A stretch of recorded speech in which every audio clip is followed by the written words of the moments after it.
Well, I'm fresh from 3 hours of Bud Hettinger Live on a show that was difficult but meaningful and gratifying to do as we weaved the 50th anniversary coverage of the assassination of President John F. Kennedy into our conversation for all 3 hours. We had some tremendous phone calls, wonderful job by the best audience in talk radio there, and Mike, who's behind the camera here, did a great job of putting the program together.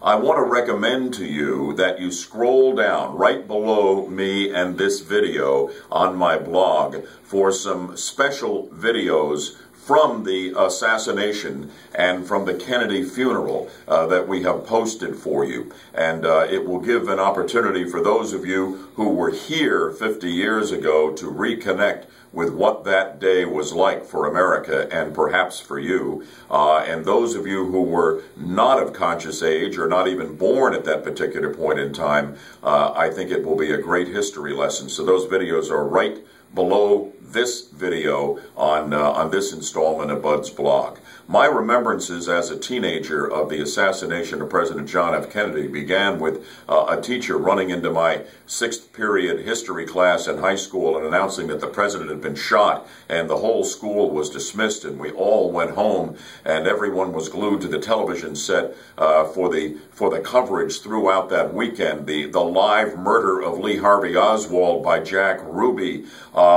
the unbelievably mournful funeral procession through the streets of Washington, the sorrow and the dignity of JFK's widow, Jackie, her two precious kids at that point, Caroline and John. John's salute of the casket as it went by was unforgettable.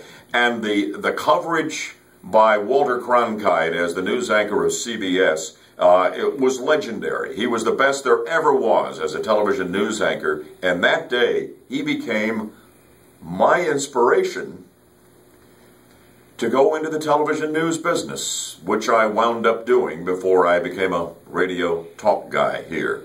Walter Cronkite was at his very, very best that weekend, and there's a really good clip of him announcing that President Kennedy had been killed. That, again, is in those videos right below me here on this installment of Bud's blog. So thank you so much for your part in our special edition of Bud Hettinger Live on the 50th anniversary of the assassination of President John F. Kennedy.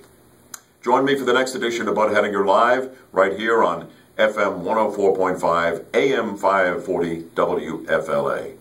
I'll look for you then. Until then, have a good weekend.